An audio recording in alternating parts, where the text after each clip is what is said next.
السلام عليكم.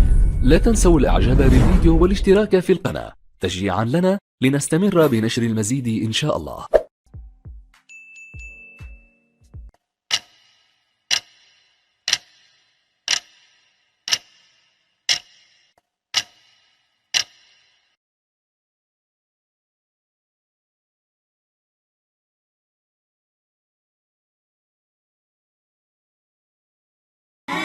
الإنسان